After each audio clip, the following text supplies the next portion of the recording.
we are going to Edmonton. Virtually. We are going to sample 2 different Edmonton breweries doing it 2 very different ways. On my left, you're right here, we have SYC Brewing. Now, we've done a feature on SYC before. They are real innovators. They're right at the bleeding edge. They're doing what's new and popular and hot. And right now, what's new and popular and hot? Sour IPAs. Establishment just did one. Cabin did a version of Saturation, Sour Saturation.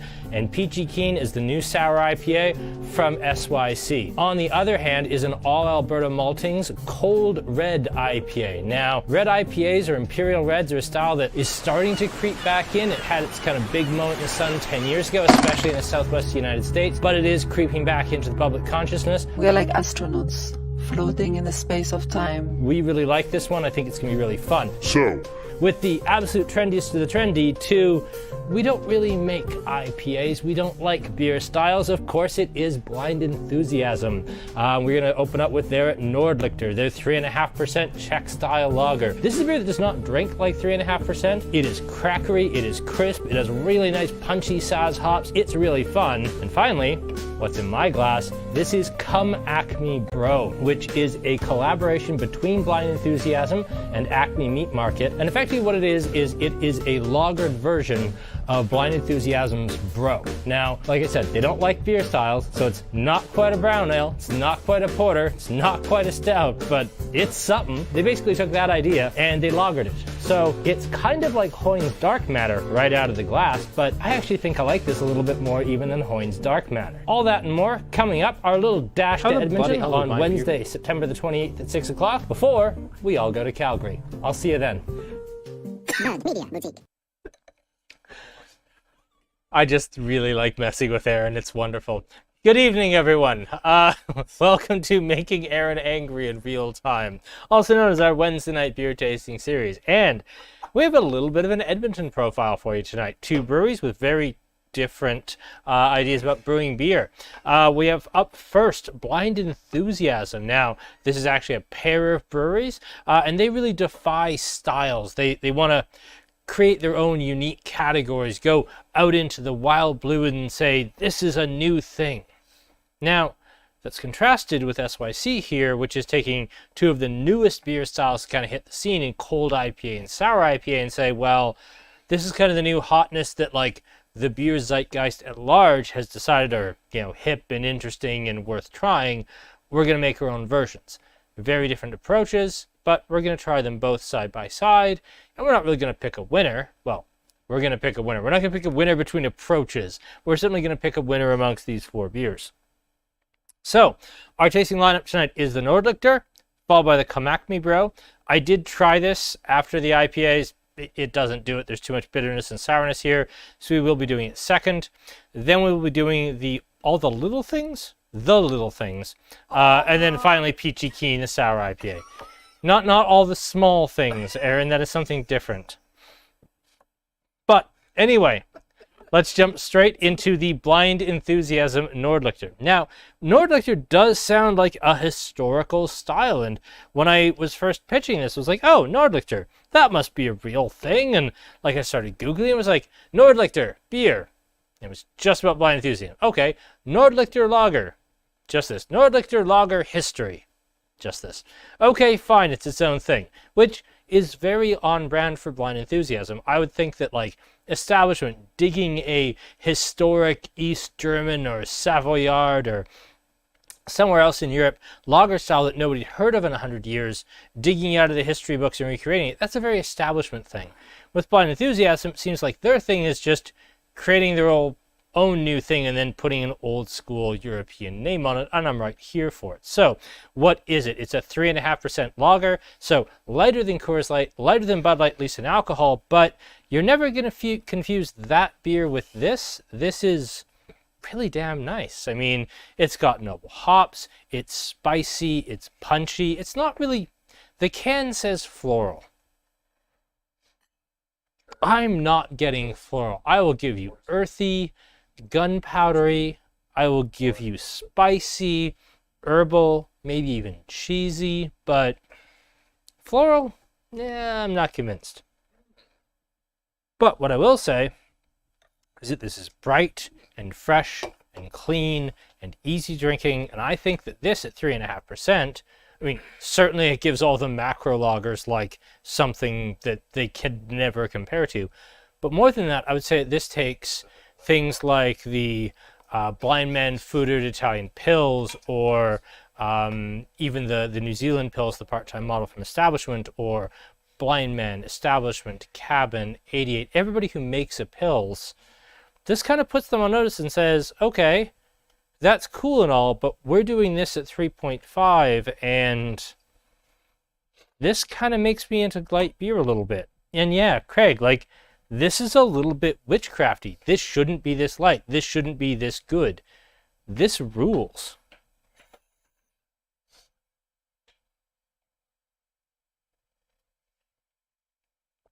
Now, I will say, when your initial like shock that this is 3.5% wears off, you do start to get that this is 3.5%. It doesn't have as long or as lingering or as rich a finish as a Pilsner at 4.5 or 5 or 5.5% alcohol would have. It does not have the weighty, oily, slick mouthfeel of a lot of Pilsners.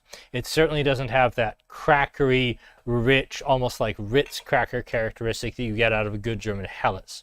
This is definitely lighter. But we're all sitting here at home with our fancy glasses. I guess I'm at work, but everyone else is at home.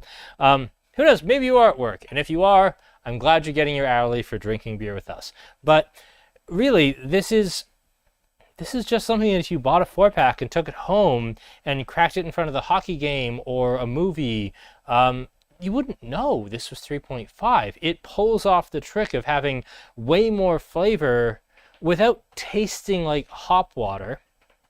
I'll get to that in a second. That a lot of beers really can't pull off. Let's go back to what I was saying here about hop water. There has very much been a push towards making craft beer lighter, and whether that is, you know, when I first started getting into IPAs with Red Racer and Tree Hophead and the first forays of Lagunitas into this market, where everything was 7, 8, 9% alcohol, and IPAs were just like, we're gonna mess you up. And now you get really crazy pretty IPAs that, even this is what? Okay, that's 6.5, bad example. But a lot of your night galleries, a lot of your afternoon delights, a lot of even super saturation, they're not 7. A lot of them are like 6 or less. A lot of them are 5 or less.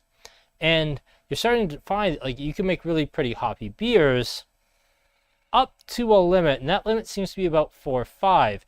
And where you start running into difficulties there is you start hitting this point in terms of flavor profile, in terms of body, in terms of balance, where all that really comes through is the hops. Now, I'm not going to say there isn't a malt backbone there. I'm not going to say there isn't a lot of good brewing that goes into it, but the bitterness and the flavor of the hops is so profound.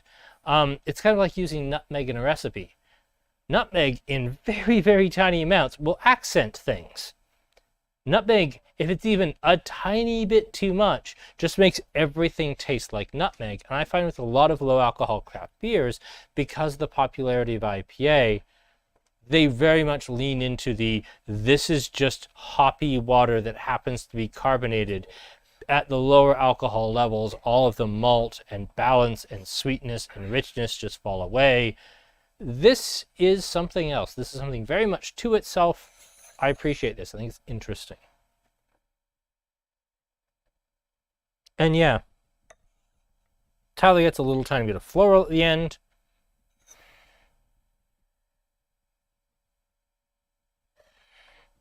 Maybe like marigolds, which I don't find very floral. I find them more spicy, but I'm reaching. I'm not picking that up. Might be glass shape, might be me. I'm not picking up the floral. And you're right, Craig. Like, this is just silly. This is wonderful, crackery, rich. If this is a 5 1/4 alcohol Pilsner, we'd be all about this. The fact that it's 3.5 is just silly. I really like this. So that's where we're starting. And if that's our starting point, what else are we getting into tonight? So I'm looking forward to that very, very much.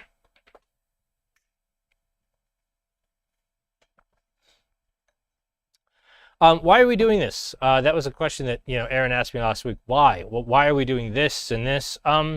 It's because we live very much in Calgary's shadow. Like, our trip to Calgary, coming up in like 72 hours at this point. I know, I'm excited. Aaron's excited. Woo! Aaron had better be the drunkest person there or also be very disappointed in Aaron.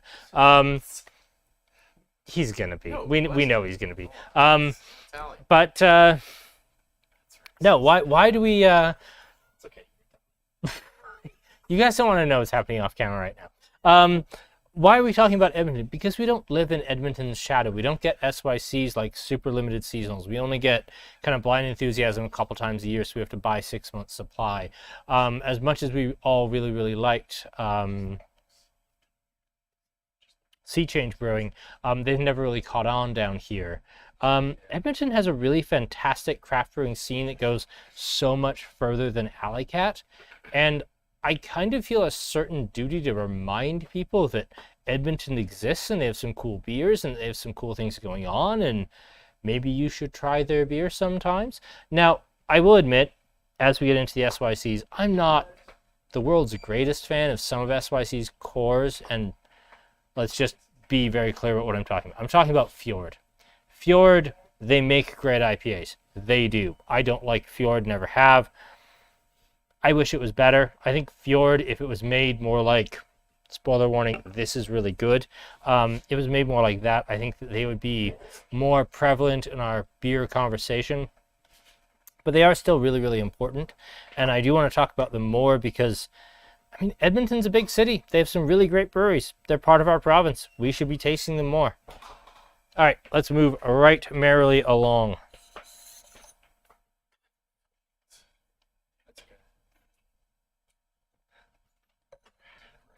Okay, so come ACME Bro. So this is a name that takes a little bit of explanation.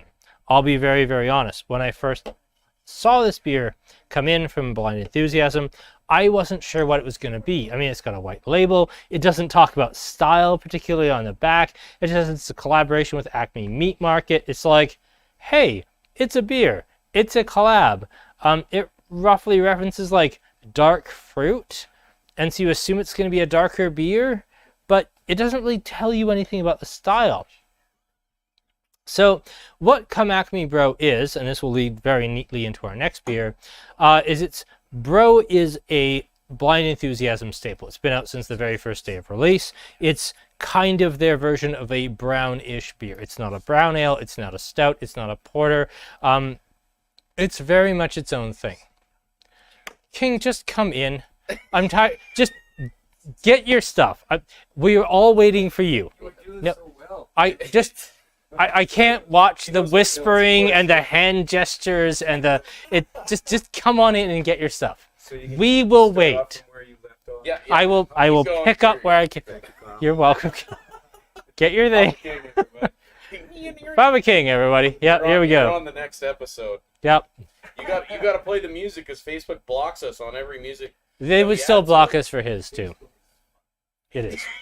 That's our first effort. We get 3 free ones, so. We get 3 free, so there you go. What are you buying? Oh yeah, Talisker 10. Yeah. Yeah, awesome. Take care. All right. Sorry, you can't always see this, but there's always a little bit of like back talk between like Ryan wanting to pour the beer and Aaron and Sky dealing with like camera issues, but it was like so much whispering and pointing and yeah, the store's still open and it was a lot of like, yeah, no, I can't talk at the camera and talk to all of you and deal with that. So it was just easier this way. So anyway, this is kind of like Hoyne Dark Matter, which is, we don't want to tell you what the style is. It's a dark-ish beer. And then this also, now the classic is finished with ale yeast, so it's very much like a brown ale or a stout or a porter. What makes the Come Acme Bro different is it's lagered, which I think anybody who's had Hoyne Dark Matter would also agree that that's a lagered beer just because of the amount of fruit in it, because of that big round sweet finish, because of all of that. This is, I don't like the term, but let's call this Alberta's answer to Hoyne Dark Matter.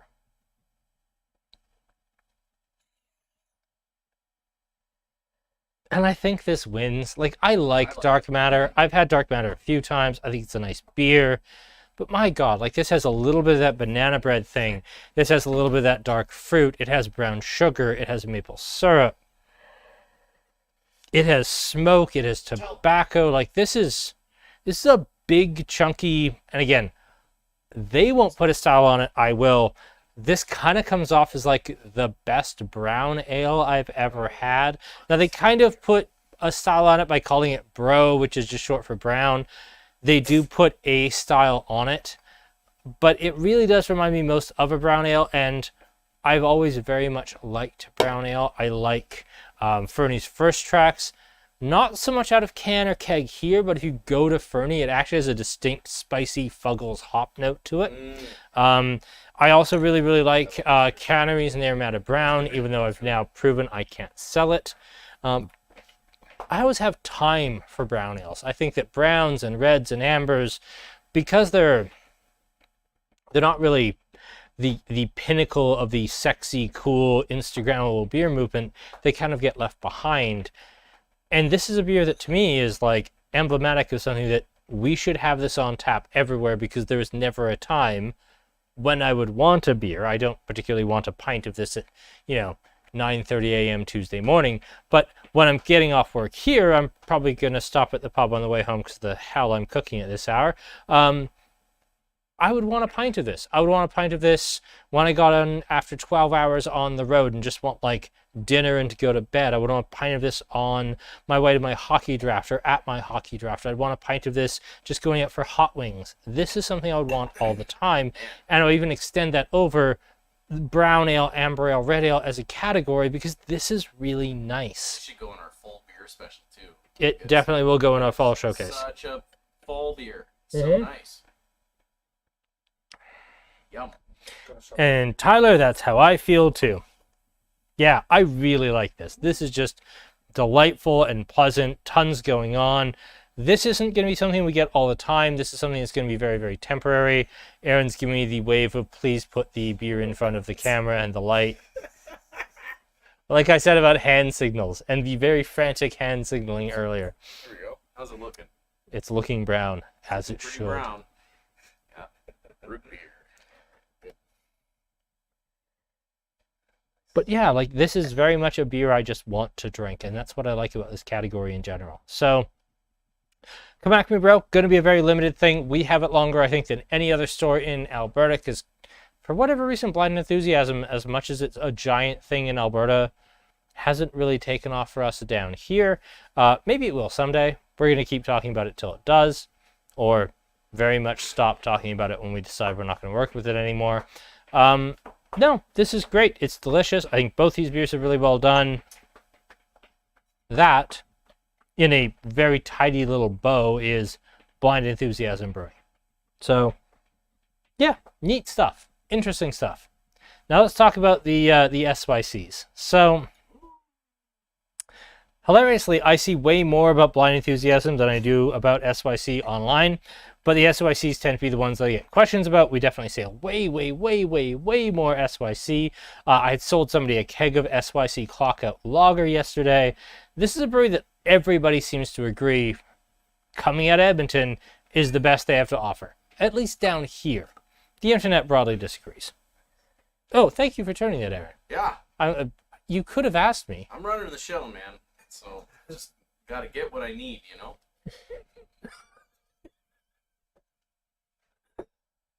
Well, next time, like, give me a hand signal or a whisper. That's what you want. No, it distracts you.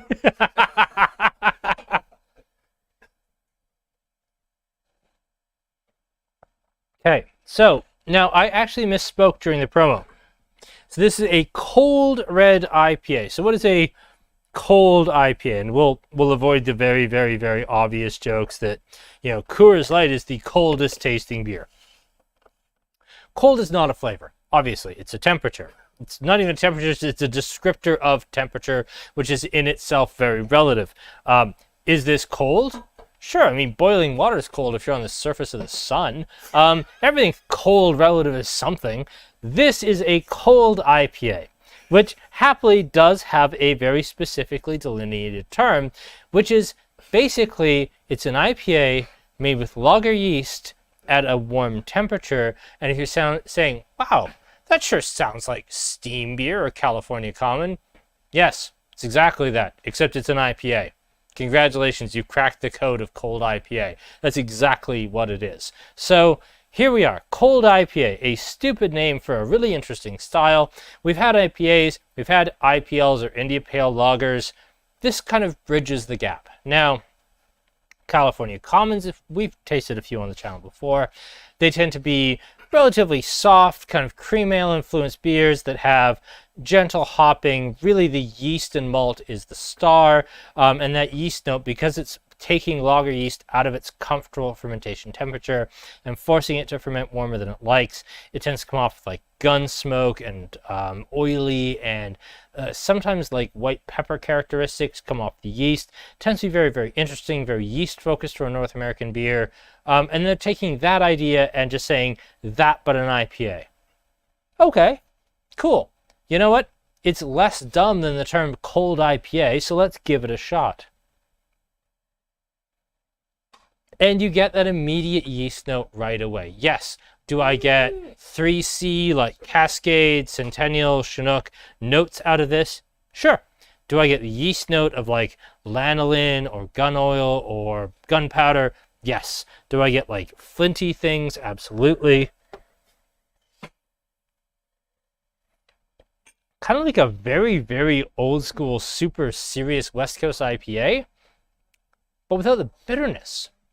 So when we used to talk about old school IPAs, we'd be like, well, this tastes like tree resin and lanolin and all these other things that were like super obscure, and be like, wow, it'd be nice if this had more of those tropical fruity citrus notes. And then, you know, New England IPA came along and completely flipped the script, and it was all just the giant tropical fruity notes. This is doing some of the tropical fruity notes without the big bitterness hit, and it's adding all of those resiny, oily, interesting things that West Coast IPA brings to the table, but it's coming from the yeast here, which is such a stupidly good idea that I can't believe no one else has thought of it. That's really good. Yum. I like it. Like, distinguish, like, what makes that flavor? And that's what's brilliant. Like, you're right. You can't distinguish what it is, what makes that flavor. Because if I just had that poured in my glass, I'd be like, that's a really cool take on an amber ale, a California Common, a West Coast Pale Ale. I wouldn't know where to place that. Cold red IPA. Man. I mean, that's as good a name as any. Yeah. It really works. It really works. This is a stupid name, stupid title for the beer, but that's really good. This is gonna have to absolutely blow my socks off in the lineup tonight to beat this. That's currently 1, 2, 3 in a really strong lineup, and I don't like the two Blind Enthusiasms at the end because they're really damn good.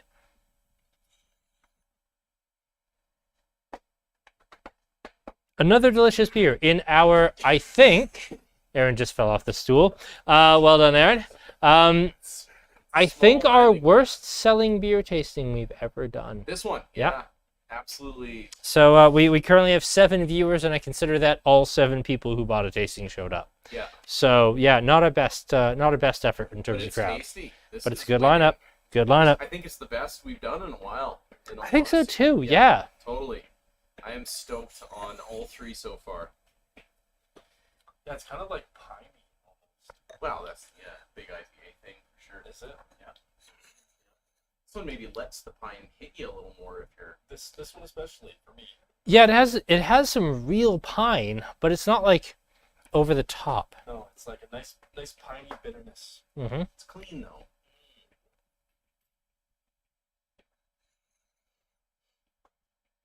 I guess speaking of people missing out, we should talk about what's coming up next week. Oh yeah. Next week we got some cool stuff. I mean, we've got some really classic double dry hopped IPA. I mean, I want to talk about some of my core favorite styles that I really like double dry hopped IPA. Like this Live Laugh Love, we put it on the channel to make fun of it, and this beer just changed lives. It changed my life. I love this IPA. And I love novel flavored, interesting sours. Like this is made with sea buckthorn, which not a flavor profile I usually think of. This is like a fruited pills, like really interesting. Want to talk a little bit about Italian pills and how important the malt backbone is. And then like Orval that, yeah, no, folks, this isn't the tasting we're doing. No. Oh, I'm so sorry. I'm so sorry. But no. No, it's October. It's spooky season. It is pumpkin beer season, and I am putting us through it once again this year. For the third year in a row, here we go. Pumpkin Beer Week. We are going to do the Saint Ambroise Pumpkin. We're going to do the House on Pumpkin Eater. And oh dear God, we are going to do a Pumpkin Milkshake IPA by Russell Brewing.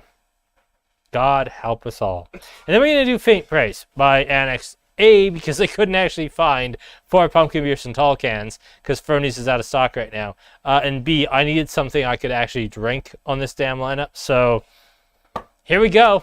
Wait till you see the promo. If you're going to watch one promo this year, watch this one, because it's a little wild. It's going to be good. We're making work for us. Jesus.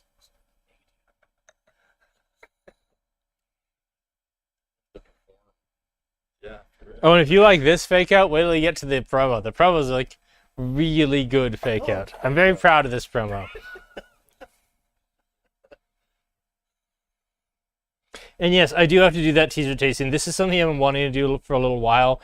I've been kind of saving this idea for like my best of 2022 lineup, because I wanted to talk about kind of the things I really like of like IPA, fruited sour, Pilsner, and then like a beer that kind of brings all those ideas together. The problem with doing that lineup is it would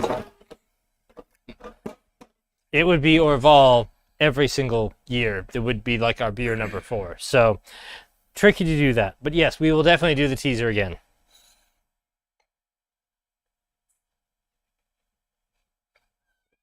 But not this week. This week it's pumpkin. God help us all. All right, so sour IPA, which if anyone would like to give me a convincing, also, Mike knocked the tasting off the table last week. That's why like this can's destroyed and this can's wobbly. Thanks, Malloy. Well done. Wobble cam. Nice. Yeah, it's seen better days. It's also on like a 30-degree angle. It's going great for this can. So, sour IPA. How's it different from a dry hop kettle sour?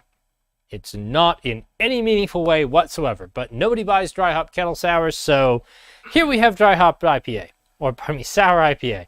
It's exactly the same thing with a better marketed name. Well, let's dig into that. I'm not saying I have low expectations for this beer, not at all. I've liked some sour IPAs. I think Establishment's delicious. I think that sour saturation on tap, which you can't buy here, but you were able to buy a couple places in town this last month, were both very, very good. This is a style that for me, very much the jury is out. I don't know that renaming it makes me like the style any more or less.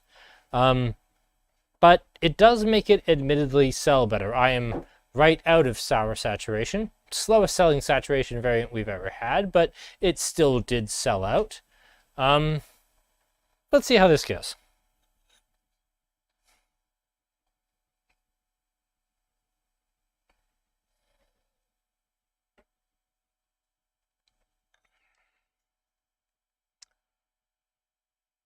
Okay, I've got time for that. That reminds me of pineapple, but creamsicles.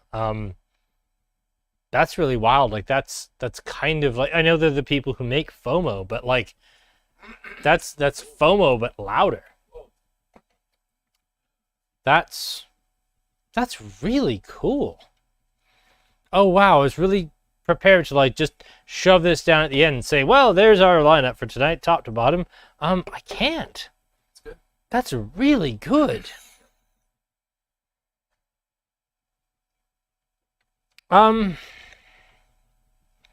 It still might end up down at the bottom. I could also make an argument for it to be right at the top. I don't think I'm going to do a rankings tonight, because like, I can genuinely make an argument for that being number one. I can make an argument for that being number one. Yeah, because it's 3.5% alcohol. Yeah. What else under 4 or 5 have you ever liked like this? Nothing. This is, we all like dark matter. This is dark matter, but better made, and it's just richer and more spicy and interesting. It reminds me of why I got into craft beer in the first place, which was drinking like Fernie First Tracks Brown on tap at the Old Owl and like really enjoying it. And like the cold IPA, what a cool, interesting idea. It does a lot of interesting things. The beer inside the can is actually very good. And then this is very much like, all of these are kind of taking something very obscure or going your own way. This is the most cynical beer on the table. It's just purely following the trend of what's popular right now. It's still really damn good. Like, of the beers I'd want to drink, granted, I've been really into sours the last 3-4 months. I drink that as willingly as the other 3. And ginger ale, who said ginger ale? Dig and Krista, yes. Ginger ale, Canada Dry ginger ale. You're absolutely perfectly spot on.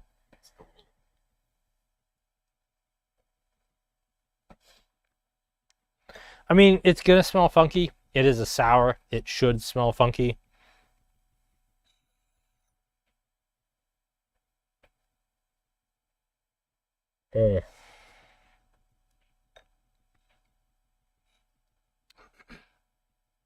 Well, I don't know where to pick a winner there. That was... Oh, Edmonton, you're doing good work. Oh, Edmonton. Aaron, your favorite tonight? Oh, Jesus. Little things. I'm going 3, 2, 1, 4. 1-4? Yeah, 3, 2, 1, 4. Sky? Probably 4, 2, 3, or sorry, 4, 1, 2. So you got this. Sorry. So you got the Peachy Keen, Yeah. then the Nordlichter, Yeah. then the little things, and then finally the. Okay. Yeah. Come at me, bro. Ryan, have you had all 4 yet? Yes. What's your ranking? Probably 2, 3, 1, 4. Oh wow! I love how split up it is, and I'm actually gonna go 3, 1, 4, 2. As much as I love 2, just the others do it for me more. I don't think there's any consensus there whatsoever. I think it's all very spread out, and that's such a good thing.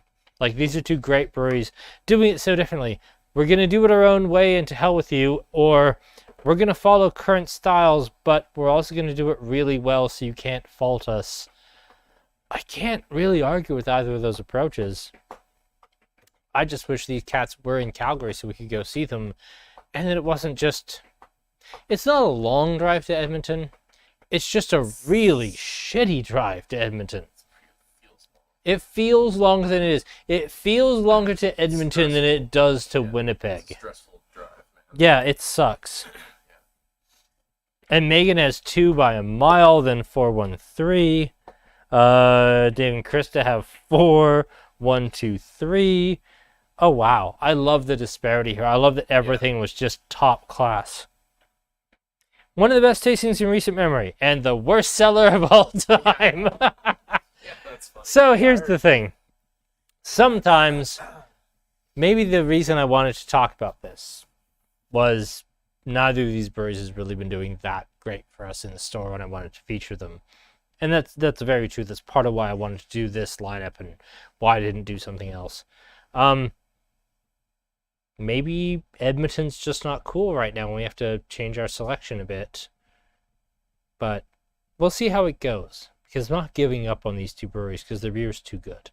But if you've got anybody who's just a giant cabin fan or establishment fan or 88 fan or dandy fan or what have you, there's another whole brewing scene in Edmonton that's maybe not as Instagrammable or as immediately likable or whatever as what's going on in Calgary. It's not close. You can't get there every weekend, but there's a whole other thing going on there. And I'd encourage more people to check it out. Yeah. Anyway, for those of you who are going to see me Saturday, of course, for the big brewery tour in Calgary, I will see you Saturday at 9:30, well, 9:15 in the morning, because the bus wants to leave at 9:30. But yeah, I'll see you Saturday. For anyone who doesn't know what I'm talking about, we have a beer trip to Calgary for everybody who's a member of the beer tasting series. We're all going to go up and we're going to visit 88 and cabin and establishment and annex, and it's going to be a rad time. But yeah, until next week or until Saturday, I've been Kyle. It's been Aaron and Sky. Bye. See you later. Have a wonderful rest of your Wednesday night and take care of yourselves. Good night.